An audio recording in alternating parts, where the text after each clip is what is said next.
No fue por dinero, no fue por venganza. Lo traicioné porque entendí algo antes que él, quedarse era morir, y yo elegí vivir.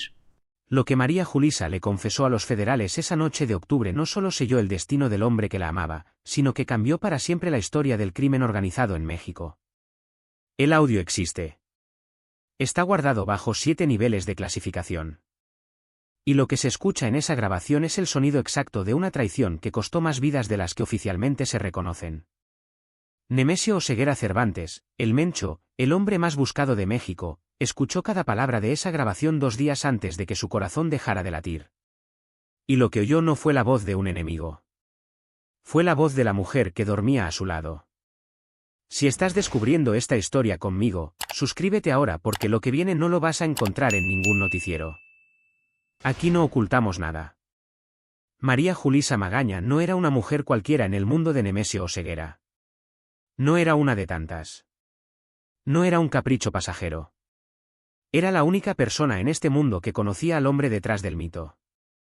La que lo vio llorar cuando supo que su hijo había caído preso. La que sostuvo su mano cuando las operaciones militares arreciaban y todos los caminos parecían cerrarse. La que sabía exactamente dónde dormía, cómo se movía, que temía, que amaba. Ella conocía los códigos, las rutas, los nombres reales de la gente que aparecía con alias en los reportes. Era, en palabras de quienes estuvieron cerca, la única debilidad emocional real de un hombre que había construido un imperio sobre el terror y la lealtad absoluta. Julisa no llegó a su vida por accidente. Se conocieron en 2011, en Tonaya, Jalisco, cuando ella tenía apenas 23 años y trabajaba atendiendo una tienda de abarrotes que, como todos sabían pero nadie decía, era un punto de control del cártel. Él llegó una tarde con 3 camionetas, sin escolta aparente, vestido como cualquier ranchero. Pidió un refresco. La miró. Y algo en esa mirada lo desarmó de una forma que ni las balas ni las traiciones anteriores habían logrado. Durante casi 11 años, María Julisa fue la sombra más leal del Mencho. No aparecía en fotos. No tenía redes sociales. No existía para el mundo exterior. Pero dentro de la estructura del cártel Jalisco Nueva Generación, todos sabían quién era. Y todos sabían que tocarla era firmar una sentencia de muerte inmediata. Ella no participaba en operaciones. No movía droga. No daba órdenes. Pero su poder era de otro tipo. Era el poder de la intimidad. Del acceso. De la confianza. Nemesio le confiaba cosas que no le confiaba ni a su hermano Antonio, el Toño. Le hablaba de sus miedos, de su salud que empeoraba, de la diabetes que lo estaba matando lentamente, más rápido que cualquier operativo. Le contaba cómo planeaba retirarse algún día, cómo quería ver crecer a sus nietos lejos de todo esto, en algún lugar donde nadie lo conociera. Eran conversaciones que ocurrían de madrugada, cuando el silencio de la sierra era lo único que los rodeaba. Y ella escuchaba. Siempre escuchaba. Con esa mirada oscura que él confundió con lealtad cuando en realidad era otra cosa. Era cálculo. Nadie sabe exactamente cuándo comenzó el cambio. Hay quienes dicen que fue después de la muerte de su hermana en un enfrentamiento donde claramente ella no tenía nada que ver, solo estaba en el lugar equivocado. Hay quienes aseguran que fue cuando Julisa entendió que ese mundo no tenía salida, que todos los que entraban terminaban en una fosa o en una celda, y que ella no quería ese final. Y hay quienes sostienen que simplemente se enamoró de la idea de la libertad más de lo que amaba al hombre que dormía junto a ella. Lo que sí sabemos, por documentos filtrados de la Fiscalía General de la República, es que el primer contacto entre María Julisa Magaña y un agente federal encubierto ocurrió en marzo de 2022. No fue ella quien buscó. Fue ella quien aceptó cuando la buscaron. El acercamiento fue cuidadoso, meticuloso, diseñado para que pareciera un accidente. Un mensaje equivocado en redes. Una llamada perdida. Un encuentro casual en una plaza de Guadalajara cuando ella había salido sola, algo que rara vez hacía. Y en ese primer encuentro, según las actas, ella no ofreció nada. Solo preguntó una cosa. ¿Cuánto valía su libertad? La respuesta que recibió esa tarde cambió el curso de todo lo que vendría después. El agente, cuyo nombre permanece clasificado bajo el Código Operacional Fénix 7, le explicó con una franqueza brutal que su libertad no tenía precio fijo. Dependía de lo que estuviera dispuesta a entregar. Y cuando dijo entregar, ambos sabían perfectamente a qué se refería. No hablaban de información menor. No hablaban de rutas de distribución o nombres de operadores de bajo nivel. Hablaban del hombre que controlaba uno de los cárteles más violentos y poderosos del hemisferio occidental. Hablaban de Nemesio. Julissa no respondió ese día. Simplemente se levantó de la mesa del café donde se habían encontrado, tomó su bolso, y se fue sin mirar atrás. Pero el agente sabía que volvería. Porque en su experiencia de 20 años infiltrando organizaciones criminales, había aprendido a reconocer esa mirada. La mirada de alguien que ya tomó la decisión pero necesita tiempo para aceptarla. Pasaron exactamente 17 días antes del segundo encuentro. Esta vez fue Julissa quien hizo el contacto. A través de un teléfono desechable que había comprado en una gasolinera a 2 horas de cualquier lugar donde Nemesio tuviera presencia. Llamó al número que el agente le había dejado escrito en una servilleta. Y cuando él contestó, ella solo dijo 5 palabras. Necesito saber qué es real. El agente entendió perfectamente. Ella necesitaba pruebas de que los estadounidenses podían cumplir su parte del trato. Que la identidad nueva sería genuina. Que la protección sería real. Que no la usarían y luego la descartarían como se descarta a cualquier informante cuando ya no es útil. Y él le dio esas pruebas. Le mostró documentos de otros casos. Personas que habían traicionado a capos igual de poderosos y que ahora vivían con nombres nuevos, en ciudades estadounidenses, con pensiones mensuales y vigilancia permanente. Le mostró fotografías. Direcciones borradas. Historias clínicas falsas. Todo el aparato que el gobierno de Estados Unidos tiene diseñado para hacer desaparecer a alguien cuando es necesario. Pero lo peor aún no había salido a la luz. Porque lo que María Julissa negoció con las autoridades estadounidenses no fue simplemente información. Fue algo mucho más oscuro. Fue un plan completo de entrega. Ella sabía que Nemesio nunca sería capturado vivo. Él mismo se lo había dicho 1000 veces, mirándola a los ojos, con esa tranquilidad de quien ya tomó una decisión irreversible. Si algún día me rodean, yo no salgo esposado de aquí. Esa era su postura. Su código. Y Julissa lo sabía. Entonces lo que ella ofreció no fue la ubicación para una captura. Fue la ubicación para un operativo letal. Coordenadas exactas. Horarios de movimiento. Momentos de vulnerabilidad. Días en los que la seguridad se relajaba porque él necesitaba descansar o atenderse médicamente. Ella entregó el mapa completo de cómo matar al hombre más peligroso de México sin que él tuviera oportunidad de disparar un solo tiro. Y a cambio, pidió 3 cosas. Una nueva identidad en Estados Unidos. Protección federal de por vida. Y $20 millones de la recompensa que Washington tenía sobre la cabeza de Nemesio Oseguera Cervantes. El trato se firmó en un lugar que hasta hoy permanece clasificado, pero fuentes cercanas al caso aseguran que fue en una base militar en Nuevo México, en un búnker subterráneo donde se manejan los acuerdos más sensibles entre México y Estados Unidos. Julissa llegó sola. Vestida de civil. Sin joyas. Sin maquillaje. Como si quisiera despojarse de todo lo que había sido antes de entrar a esa sala. Firmó los documentos sin leerlos completos. Los abogados le explicaron lo esencial. Ella tenía inmunidad total. Nunca sería procesada por ningún delito relacionado con el cártel. Toda su participación, activa o pasiva, quedaba borrada.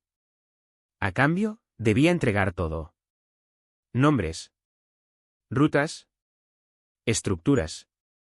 Pero sobre todo, debía entregar al Mencho. Y lo hizo. Sin temblar. Sin llorar. Con la misma frialdad con la que él había ordenado ejecuciones durante años. Hay algo poético y terrible en eso. La traición usando exactamente el mismo lenguaje que el traicionado había usado toda su vida. Lo que nadie en esa sala le dijo a María Julissa, porque no era necesario decirlo, es que ella ya no era una persona. Era un activo. Un instrumento. Una pieza en un tablero de ajedrez donde las vidas humanas son solo movimientos estratégicos. Los agentes que la manejaban tenían un nombre clave para ella en sus reportes. Oráculo. Porque ella podía predecir cada movimiento de Nemesio antes de que él lo hiciera. Sabía cuándo iba a cambiar de ubicación. Sabía cuándo planeaba reunirse con otros líderes del cártel. Sabía cuándo su salud empeoraba y necesitaba atención médica clandestina.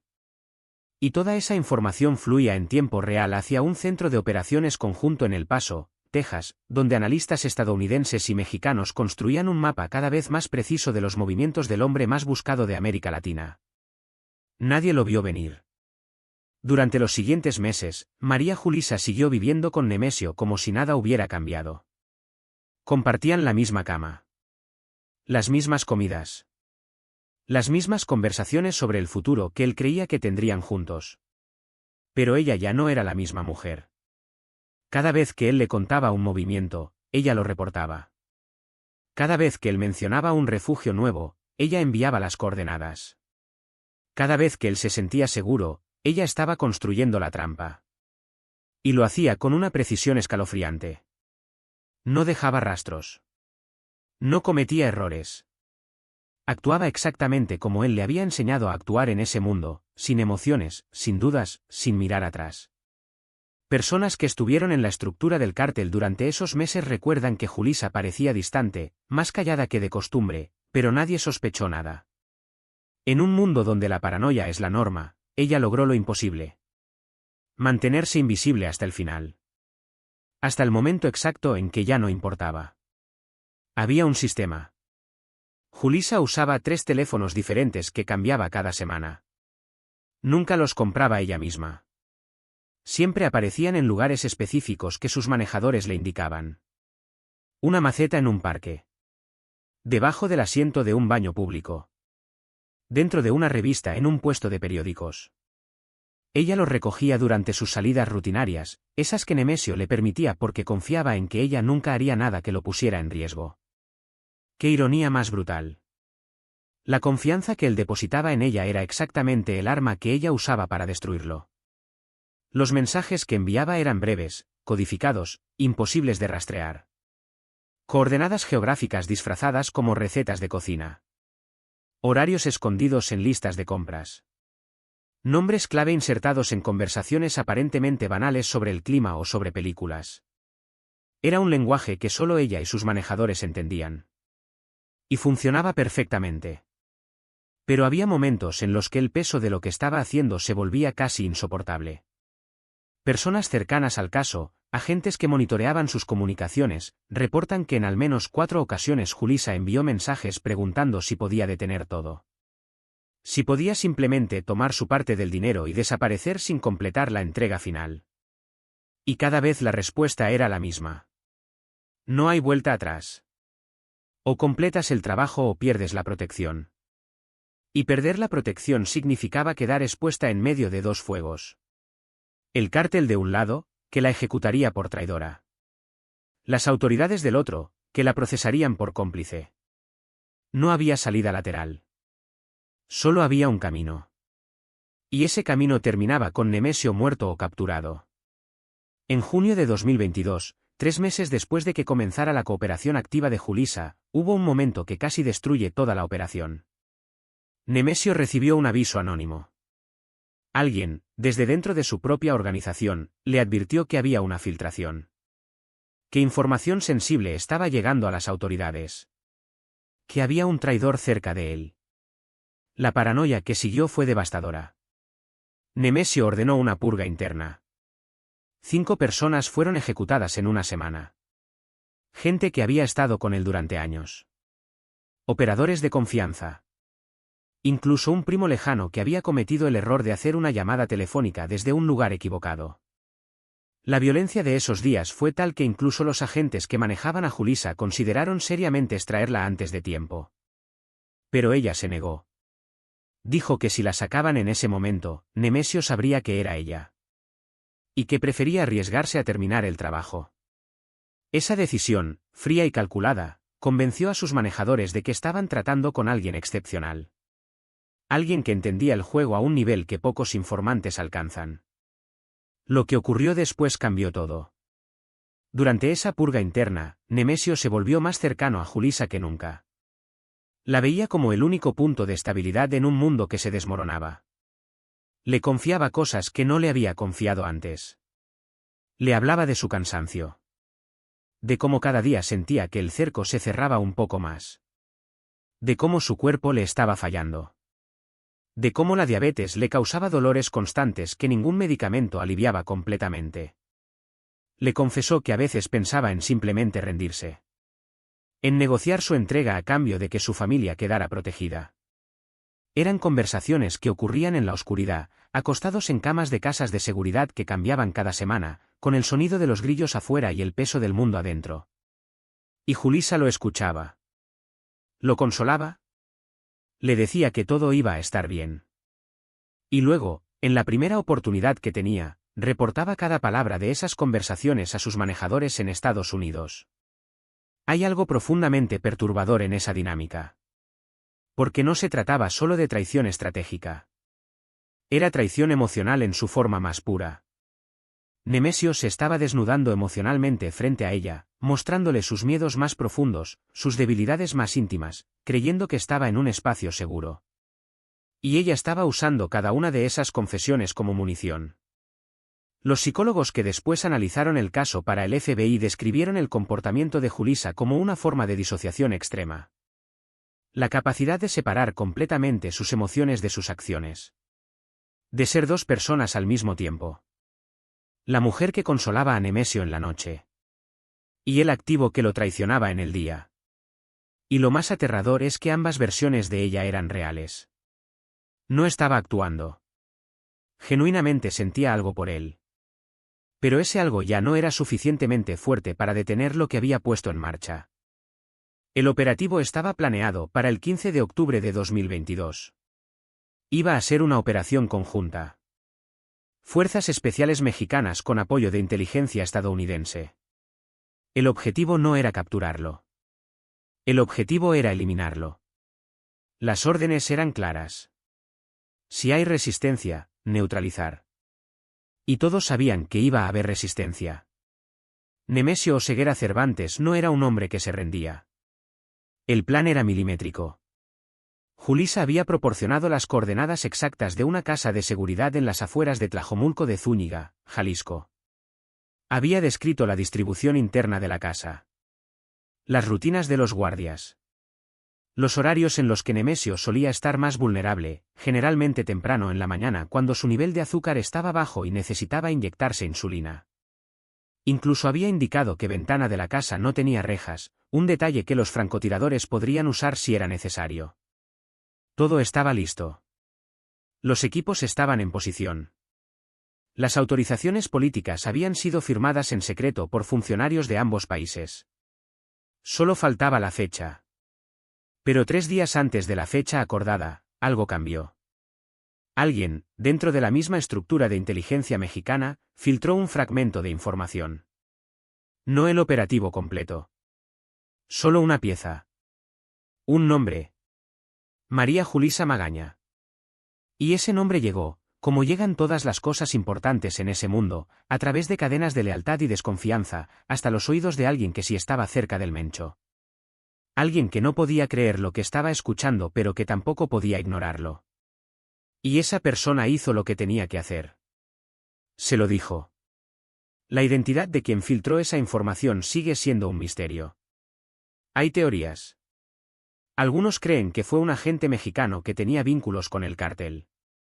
Otros piensan que fue un movimiento deliberado de una facción dentro del gobierno estadounidense que no quería que la operación se llevara a cabo de esa manera. Y hay quienes sostienen que fue el propio cártel, usando sus contactos dentro de las agencias de seguridad, los que finalmente descubrieron la traición. Lo que sea que haya pasado, el resultado fue el mismo. Nemesio se enteró. Lo que ocurrió después es donde la historia se vuelve casi insoportable de imaginar. Nemesio no reaccionó como todos esperaban. No montó en cólera. No sacó un arma. No gritó. Simplemente pidió hablar a solas con Julissa. Fue una conversación de la que no hay testigos directos, pero sí hay registros de audio de lo que pasó inmediatamente después. Porque lo que Nemesio le pidió a su gente de confianza fue algo que nadie anticipó. Quiero escuchar la evidencia. Quiero oír su voz diciendo lo que dicen que dijo. No voy a creer nada hasta que lo escuche de su propia boca. Y sus hombres, leales hasta la muerte, consiguieron lo imposible. A través de contactos corruptos dentro de las mismas agencias federales, obtuvieron una copia de uno de los audios que Julissa había grabado para sus controladores estadounidenses. Un audio donde ella, con su voz tranquila, precisa, sin dudar, describe los movimientos de Nemesio durante una semana completa. Nombres de sus escoltas. Lugares donde dormía. Momentos en los que estaba solo. Y al final del audio, cuando el agente le pregunta si está segura de seguir adelante con el plan, ella responde algo que quedó grabado para siempre. Estoy segura. Él ya no tiene salida de todas formas. Al menos yo sí puedo salvarme. Había confiado. Nemesio Oseguera escuchó ese audio completo en la madrugada del 12 de octubre de 2022, en una casa de seguridad en las montañas de Jalisco. Estaba solo. Había pedido privacidad absoluta. Quienes estaban afuera de la habitación recuerdan que no se escuchó ningún grito, ningún golpe, ningún llanto. Solo silencio. Un silencio largo, pesado, que duró casi una hora. Y cuando salió, su rostro no mostraba ira. Mostraba algo mucho peor.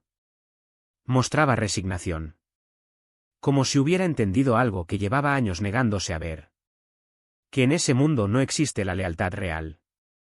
Que todos, absolutamente todos, tienen un precio o un punto de quiebre. Y que él, el hombre que había construido un imperio sobre el miedo y el control, había sido derrotado por lo único que no puede controlarse.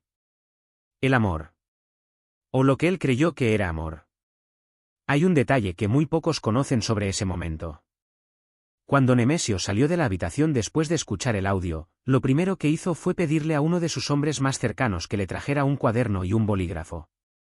Se sentó en una silla de plástico en el patio de esa casa, bajo el cielo oscuro de la madrugada, y escribió algo. Nadie sabe qué escribió. El cuaderno desapareció después de su muerte. Pero quienes lo vieron escribir dicen que lloraba mientras lo hacía. Lágrimas silenciosas que caían sobre el papel y manchaban la tinta. Un hombre que había ordenado la muerte de cientos de personas, que había incendiado poblados enteros, que había construido su leyenda sobre la violencia más extrema, estaba llorando como un niño mientras escribía palabras que nadie más leerá nunca. Esa imagen, más que cualquier operativo fallido o captura frustrada, es la verdadera derrota de Nemesio Oseguera Cervantes. No fue derrotado por las armas. Fue derrotado por las emociones que creyó que podía controlar. No ordenó matarla. Eso es lo que desconcierta a todos los analistas de inteligencia que han estudiado el caso. Nemesio Oseguera Cervantes, un hombre que había ejecutado personalmente a docenas de traidores, que había hecho desaparecer familias enteras por sospechas menores, que había incendiado pueblos completos como mensaje, simplemente dejó ir a María Julissa. Le dijo que tenía 24 horas para desaparecer. Que no la buscaría. Que no enviaría a nadie tras ella. Pero que si alguna vez volvía a saber de ella, si alguna vez sus caminos se cruzaban de nuevo, no habría palabras, no habría explicaciones. Solo habría un final. Y ella se fue esa misma noche. Sin despedirse de nadie. Sin llevarse nada más que una maleta pequeña. Como si nunca hubiera existido. Y en cierta forma, para el mundo que dejaba atrás, nunca existió. Su nombre fue borrado. Sus fotos destruidas. Toda evidencia de que alguna vez estuvo junto al hombre más buscado de México fue sistemáticamente eliminada por la misma organización que alguna vez la protegió. La decisión de Nemesio de no matarla ha generado infinidad de interpretaciones. Los expertos en psicología criminal sugieren que fue su última demostración de poder. Que matarla habría sido admitir que ella lo había herido profundamente. Y él no podía admitir eso ni siquiera frente a sí mismo. Dejarla ir, en cambio, era una forma de decir que ella no importaba lo suficiente como para merecer su venganza. Otros analistas creen que fue simple agotamiento. Que en ese momento, después de escuchar ese audio, Nemesio simplemente ya no tenía energía para más violencia. Que algo se rompió dentro de él de una forma tan definitiva que ya nada le importaba, ni siquiera la venganza. Y hay una tercera teoría, mucho más oscura, que sostienen algunos agentes que conocieron el caso de cerca. Que Nemesio no la mató porque quería que viviera. Que quería que cargara con el peso de lo que había hecho. Que la muerte habría sido una liberación demasiado rápida. Y que vivir sabiendo que él sabía, que él la había dejado ir conscientemente, sería un castigo mucho más profundo y duradero. Pero había algo que todavía no sabían.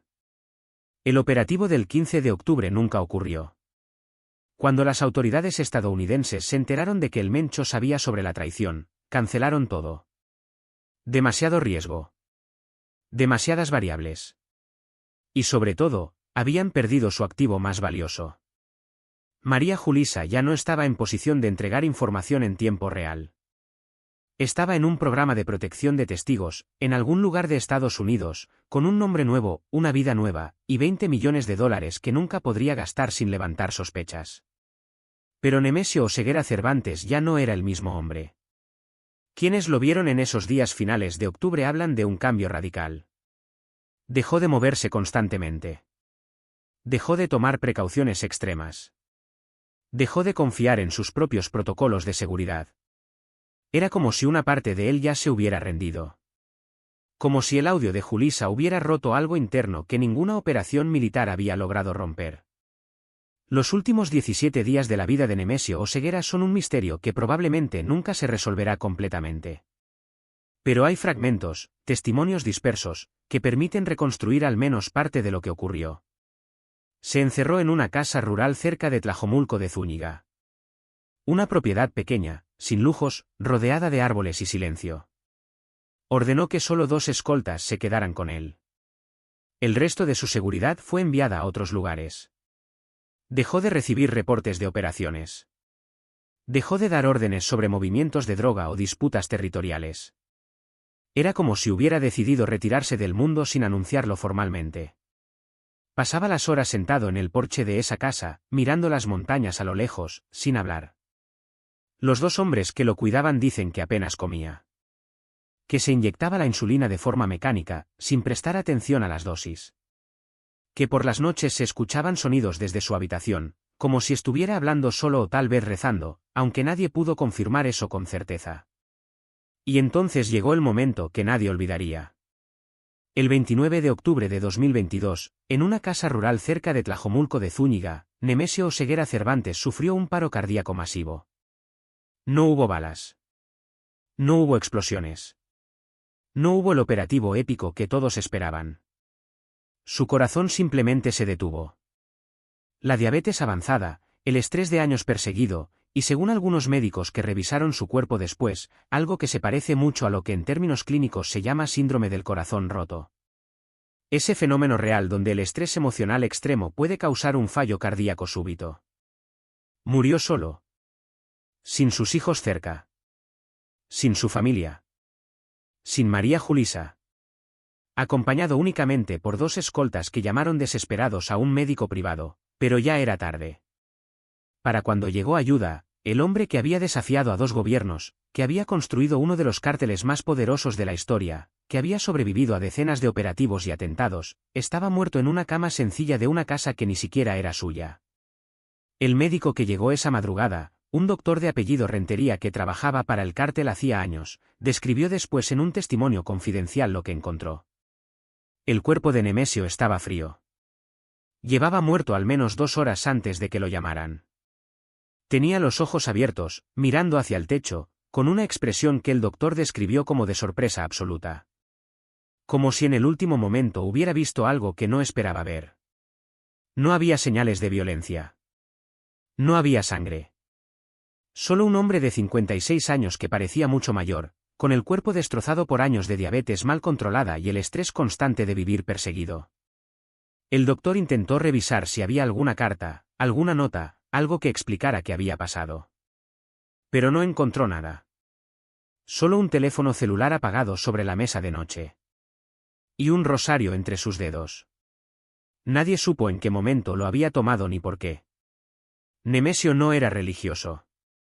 Al menos no públicamente. Si esta historia te está tocando algo profundo, si entiendes que esto no es solo sobre crimen organizado sino sobre la naturaleza humana, suscríbete ahora porque lo que queda es lo más perturbador de todo. Y no quiero que te lo pierdas.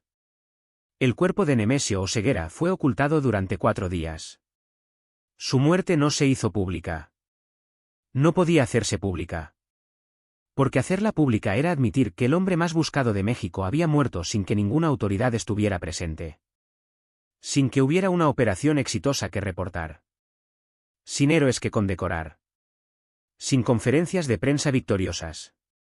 Solo un cadáver en una casa rural y el silencio incómodo de dos gobiernos que no sabían cómo explicar que su enemigo número uno había muerto de causas naturales aceleradas por la traición de la mujer que amaba. Fue su propio cártel el que manejó el funeral. Pequeño. Privado. En algún lugar de la sierra que hasta hoy no ha sido revelado. Solo asistieron 5 personas. Ninguna de ellas ha hablado públicamente. Y probablemente nunca lo harán. No hubo lápida. No hubo flores. No hubo discursos. Solo tierra y silencio. Porque en ese mundo, incluso los más poderosos desaparecen como si nunca hubieran existido. Durante esos 4 días de ocultamiento, hubo negociaciones desesperadas entre las autoridades mexicanas y estadounidenses sobre cómo manejar la situación. Estados Unidos quería el cuerpo. Lo necesitaban para confirmar la muerte, para cerrar el caso, para justificar los millones de dólares que habían invertido en la operación. México no quería entregarlo porque eso implicaba admitir que habían perdido el rastro del criminal más buscado del país justo antes de su muerte. Fue un impasse diplomático absurdo. 2 gobiernos peleando por el cadáver de un hombre que ambos habían querido ver muerto. Al final, según documentos filtrados años después, se llegó a un acuerdo. México confirmaría la muerte a través de fuentes anónimas. Estados Unidos aceptaría esa confirmación sin exigir pruebas físicas. Y el cuerpo quedaría donde estaba, en algún lugar desconocido de Jalisco. Fue un pacto de silencio. Una mentira acordada. Una verdad enterrada literalmente en todos los sentidos. María Julisa Magaña vive hoy bajo un nombre que nadie conoce, en una ciudad de Estados Unidos que nunca será revelada. Tiene protección federal 24 horas. No puede trabajar. No puede tener redes sociales. No puede contactar a nadie de su vida anterior. Vive en una casa segura, con ventanas polarizadas, con guardias que se turnan afuera, con una vida que técnicamente es libre pero que se parece más a una cárcel dorada. Hay reportes no confirmados de que ha intentado suicidarse 2 veces. Que no duerme sin medicamentos.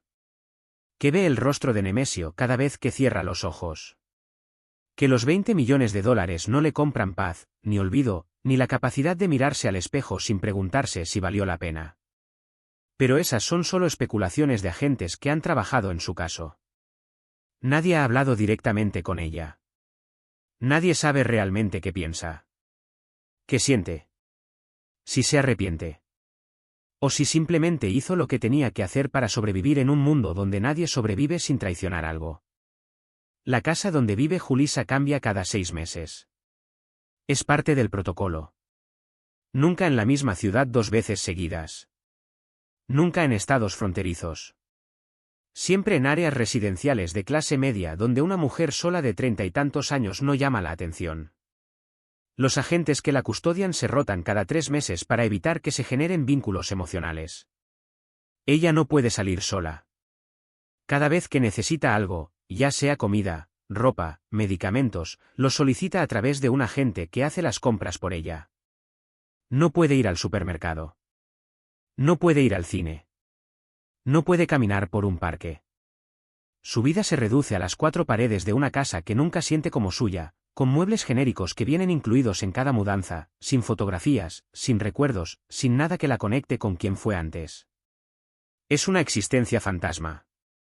Está viva pero no vive. Respira pero no existe. Y según los reportes psicológicos que se hacen cada mes, su estado mental se deteriora progresivamente. Lo que sí sabemos es lo que pasó con el audio. Ese audio que Nemesio escuchó 2 días antes de morir. Las autoridades estadounidenses intentaron recuperar todas las copias. Ofrecieron dinero. Amenazaron con cargos criminales. Negociaron con los contactos corruptos que lo habían filtrado. Pero el audio ya había sido duplicado. Y hoy circula en los niveles más altos de inteligencia como una leyenda urbana. Hay gente que jura haberlo escuchado. Otros dicen que es un mito. Que nunca existió. Que todo es parte de la narrativa que el cártel construyó para justificar la muerte de su líder sin admitir debilidad. Pero hay demasiados detalles coincidentes. Demasiadas fuentes independientes que describen lo mismo. La voz tranquila de Julissa. El tono profesional con el que describe cada movimiento. Y esa frase final que supuestamente lo destruyó. Él ya no tiene salida de todas formas. Al menos yo sí puedo salvarme. Un exagente de la DEA que pidió anonimato compartió en 2024 que escuchó ese audio durante una reunión clasificada en Washington. Describió la experiencia como una de las cosas más perturbadoras de su carrera de 30 años en inteligencia. No fue la información lo que me impactó, dijo. Fue el tono. Ella hablaba de él como si fuera un objeto. Un problema que necesitaba ser resuelto. No había odio en su voz. No había satisfacción. Solo había pragmatismo frío. Y eso es lo que hace que el audio sea tan escalofriante. Porque si hubiera hablado con rabia o con miedo, sería comprensible humanamente. Pero habló con la misma neutralidad con la que alguien describe cómo arreglar una gotera en la cocina. Y eso revela algo sobre ella, sobre él, y sobre ese mundo, que es más oscuro que cualquier acto de violencia explícita. Pero hay algo más. Algo que casi nadie menciona porque es demasiado incómodo de admitir. Y es que María Julissa no estaba completamente equivocada. Nemesio Oseguera no tenía salida. Su salud estaba colapsando. Los operativos se intensificaban cada mes. Su propia organización comenzaba a fragmentarse. La presión era insostenible. Y en algún punto, muy probablemente, habría terminado muerto o capturado de todas formas. Lo que Julissa hizo no fue crear su final. Fue acelerarlo. Fue convertirse en el instrumento de una destrucción que ya estaba en marcha. Y eso plantea una pregunta que nadie quiere responder. Si alguien está condenado de todas formas, si el barco se está hundiendo inevitablemente, ¿traicionar para salvarte es realmente traición? ¿O es simplemente supervivencia? ¿Instinto? Lo que cualquiera habría hecho en su lugar. Los filósofos morales que han estudiado casos similares hablan del concepto de la traición necesaria. La idea de que en ciertas circunstancias extremas, la lealtad deja de ser una virtud y se convierte en una forma de suicidio. Que hay momentos en los que la única decisión racional es salvar tu propia vida, incluso si eso significa traicionar a alguien cercano. Es un concepto que hace que la mayoría de las personas se sientan incómodas porque cuestiona la base misma de nuestros valores sobre la lealtad y el honor. Pero la realidad es que María Julissa estaba en una situación donde todas las opciones eran malas. Quedarse significaba terminar muerta cuando finalmente cayera Nemesio. Todas las parejas de capós terminan así. O muertas en enfrentamientos. O presas cumpliendo sentencias larguísimas. O desaparecidas por facciones rivales. No hay finales felices en ese mundo. Y ella lo sabía. Entonces la pregunta no es por qué traicionó. La pregunta es cómo aguantó tanto tiempo antes de traicionar. Nadie estaba preparado para esa confesión. Porque cuando la DEA desclasificó parcialmente los documentos del caso en 2024, incluían una entrevista psicológica con María Julissa realizada 2 semanas después de su entrada al programa de protección. Y en esa entrevista, cuando le preguntan si siente culpa por lo que hizo, ella responde algo que deja helado a cualquiera que lo lee. No siento culpa por haberlo traicionado. Siento culpa por haberlo amado. Porque si nunca lo hubiera amado, no habría entrado a ese mundo. Y si no hubiera entrado a ese mundo, no tendría que vivir con esto. Así que mi error no fue la traición. Mi error fue el amor. Y esa respuesta, fría, lógica, brutalmente honesta, dice más sobre la naturaleza de ese universo que 1000 reportes de inteligencia. Revela una verdad que todos intuimos pero pocos admiten. Que en ciertos mundos, el amor no es una fuerza redentora. Es una debilidad que te destruye.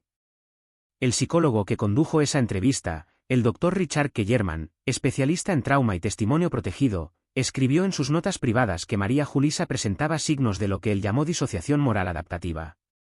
Una condición donde la persona ha separado completamente sus acciones de su sistema de valores para poder sobrevivir psicológicamente.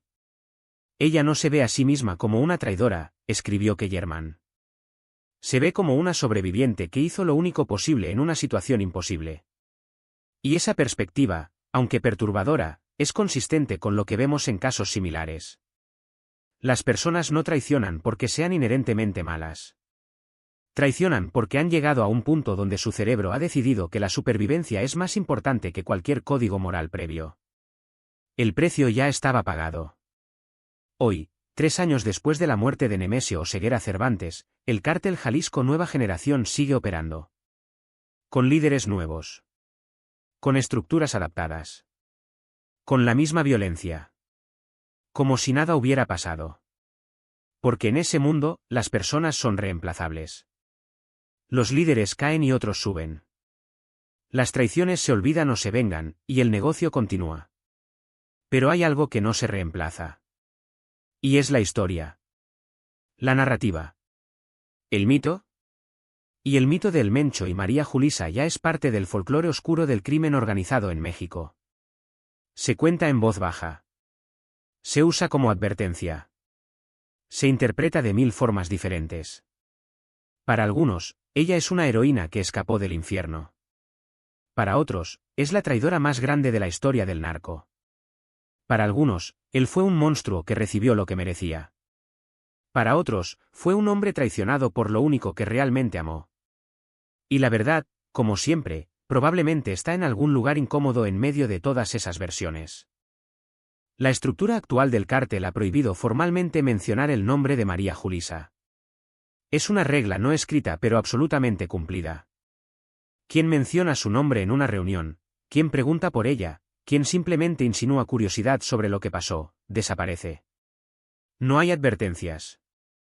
No hay segundas oportunidades. Es el tabú más grande dentro de una organización donde casi nada es tabú. Y eso dice mucho sobre el impacto que esa traición tuvo. Porque no fue solo la traición de una mujer a un hombre.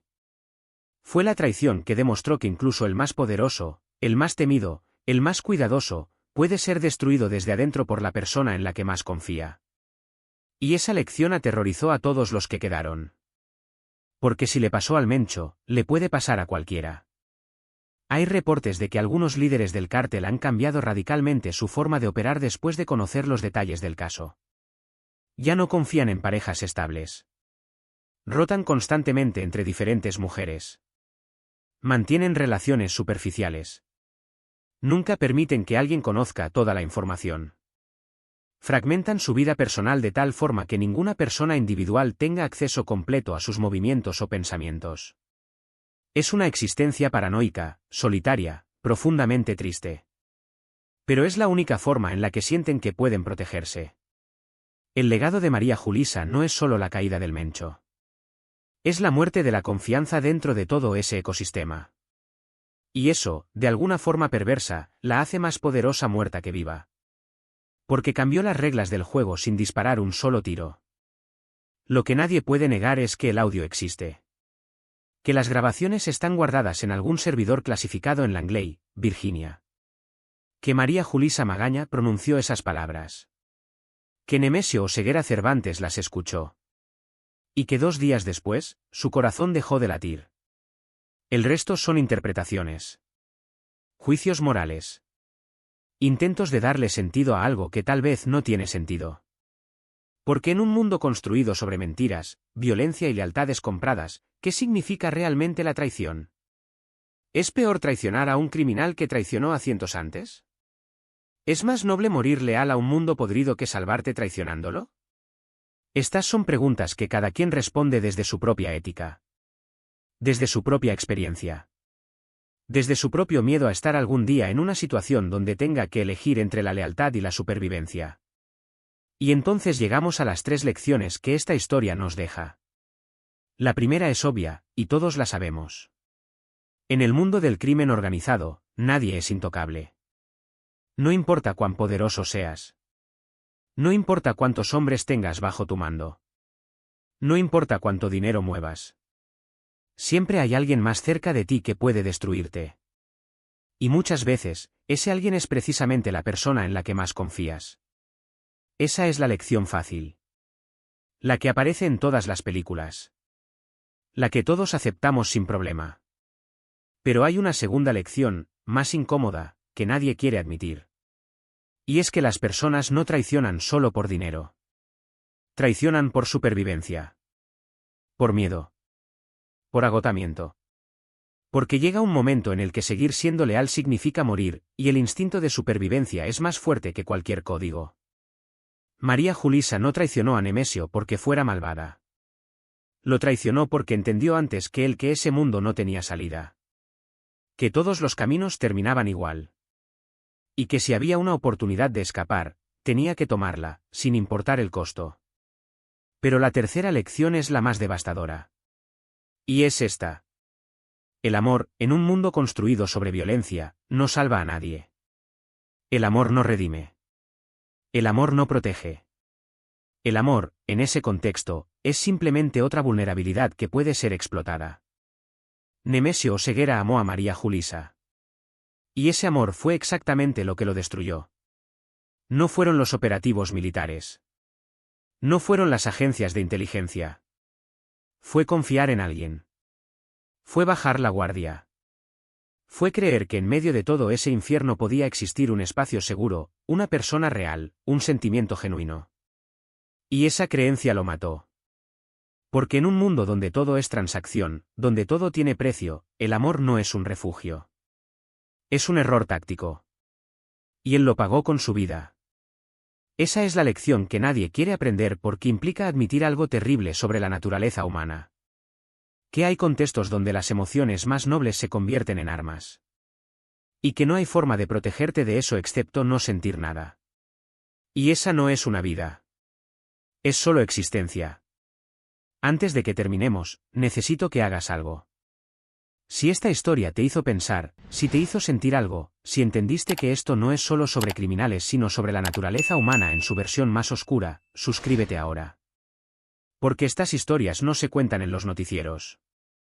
No aparecen en las portadas. Se esconden. Se clasifican. Se niegan. Y si no las contamos nosotros, nadie lo va a hacer.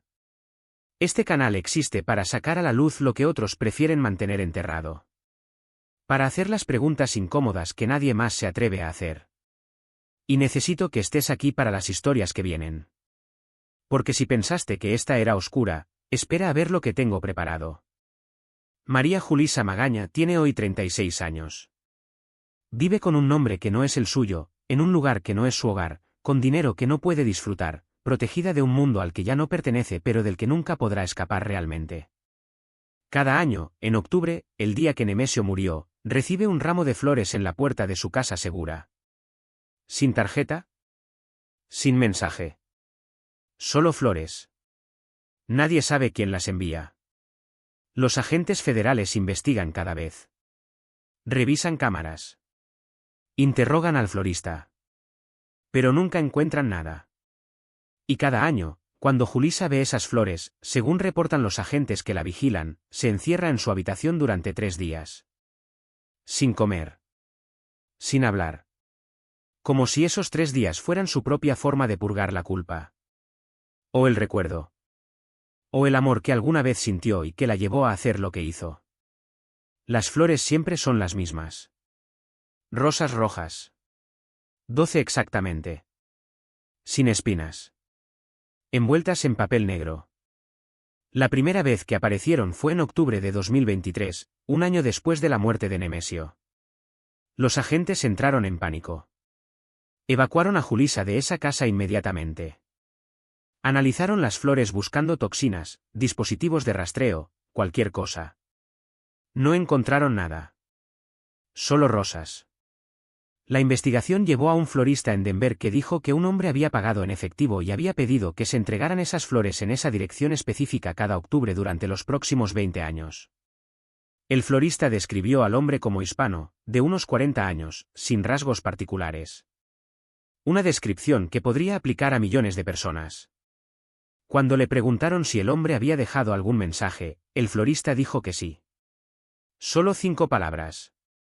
Ella sabe por qué son 12. Esas 5 palabras han obsesionado a los analistas de inteligencia durante años. ¿Qué significan? ¿12 años juntos? ¿12 personas que murieron por culpa de su traición? ¿12 meses que Nemesio sobrevivió después de saber la verdad? Nadie lo sabe. Y Julissa nunca ha explicado.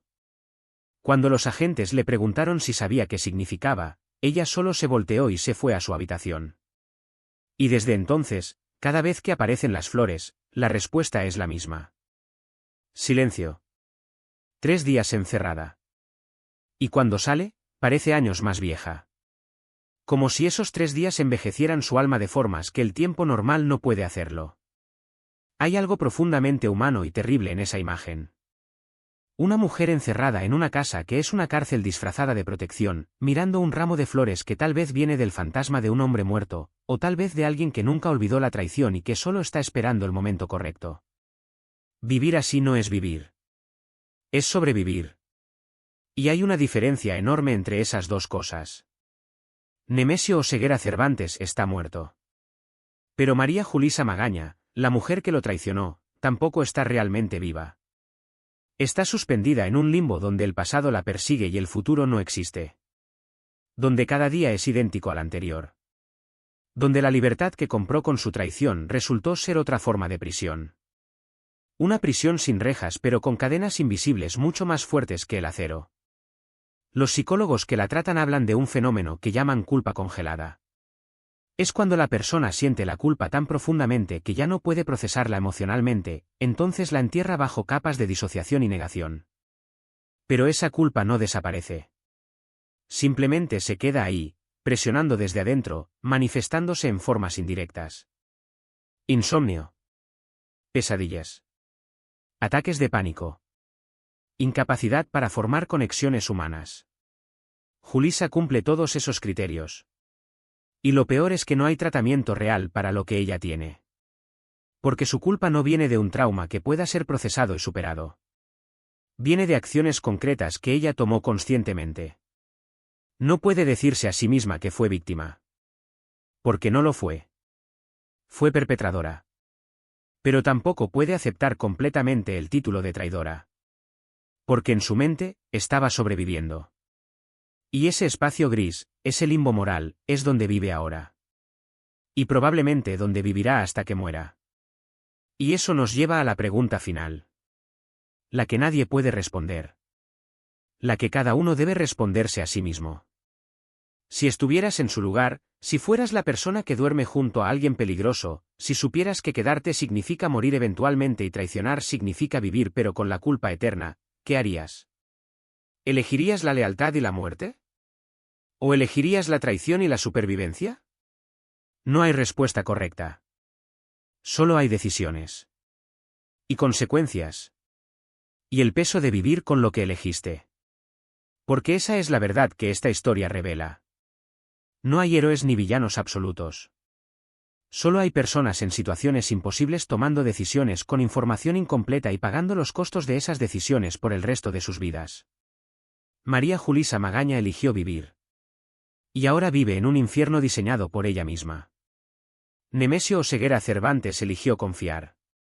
Y murió con el corazón roto literal y figurativamente.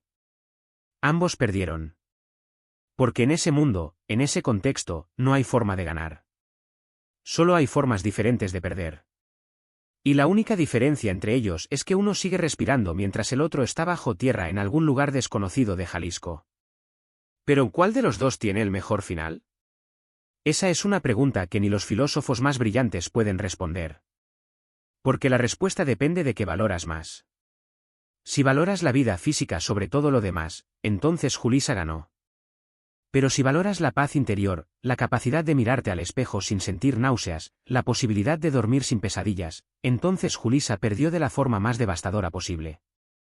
Esta es la historia real de cómo el audio de una traición destruyó al hombre más poderoso del crimen organizado en México. No con balas. No con operativos. Sino con palabras.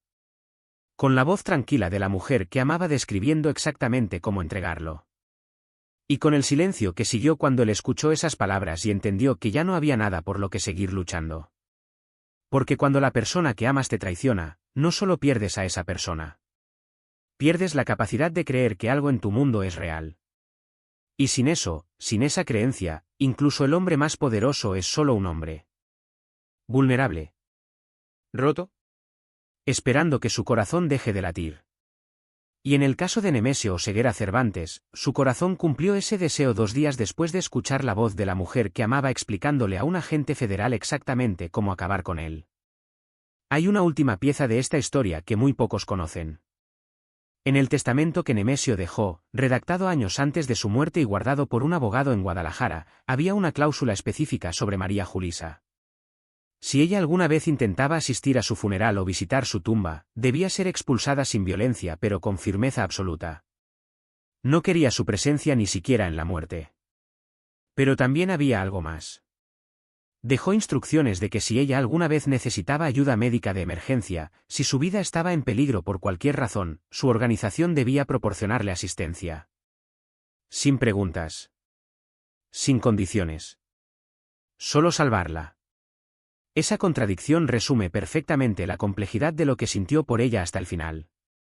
La odiaba por lo que hizo. Pero no podía dejar de querer que estuviera viva. Incluso después de todo. Incluso sabiendo que ella había vendido su vida por $20 millones y un futuro que nunca sería realmente suyo. Esa dualidad, ese amor y odio coexistiendo en el mismo espacio, es tal vez la parte más humana de toda esta historia. Porque nos recuerda que incluso los criminales más despiadados sienten. Que incluso en los contextos más violentos, las emociones humanas básicas siguen operando. El amor. La traición. El dolor. La incapacidad de dejar ir completamente a alguien que te destruyó. Nemesio Oseguera Cervantes construyó un imperio sobre cadáveres. Ordenó torturas que harían vomitar a la mayoría de las personas. Incendió familias completas. Pero cuando llegó el momento de su mayor traición, no respondió con violencia. Respondió con resignación. Y con un testamento que decía protéjanla si está en peligro. Eso no lo hace un buen hombre. Pero lo hace un hombre. Con todas las contradicciones y complejidades que eso implica. El amor traiciona más eficientemente que cualquier ejército. Esa es la frase que circula ahora en los niveles de inteligencia cuando hablan de este caso. Es la nueva doctrina. La nueva advertencia. Porque lo que María Julisa logró con palabras y coordinadas, docenas de operativos militares no pudieron lograr con armas y tecnología. Derribó al hombre más poderoso del crimen organizado mexicano sin disparar un solo tiro. Sin explosivos. Sin violencia física de ningún tipo. Solo con información. Solo con traición. Solo con la decisión fría de elegir su supervivencia sobre la lealtad. Y eso ha cambiado la forma en que las agencias de inteligencia de todo el mundo piensan sobre cómo infiltrar y desmantelar organizaciones criminales. Ya no se trata solo de seguir el dinero o interceptar comunicaciones. Se trata de encontrar a la persona que duerme junto al líder. Y ofrecerle una salida. Porque como demostró María Julisa, todos tienen un precio. Y a veces ese precio no es dinero. Es simplemente la promesa de no tener que morir joven en un enfrentamiento o terminar en una prisión de máxima seguridad por el resto de tu vida. Esta historia no tiene un final feliz. No hay justicia poética. No hay redención. Solo hay 2 vidas destruidas de formas diferentes. Una muerta físicamente. Otra muerta emocionalmente. Y un audio que sigue existiendo en algún servidor clasificado, esperando tal vez el día en que se desclasifique completamente y el mundo entero pueda escuchar la voz tranquila de María Julisa Magaña diciendo esas palabras que mataron a Nemesio Oseguera Cervantes. Él ya no tiene salida de todas formas. Al menos yo sí puedo salvarme. 19 palabras que valen $20 millones. Y que cuestan una vida entera de paz.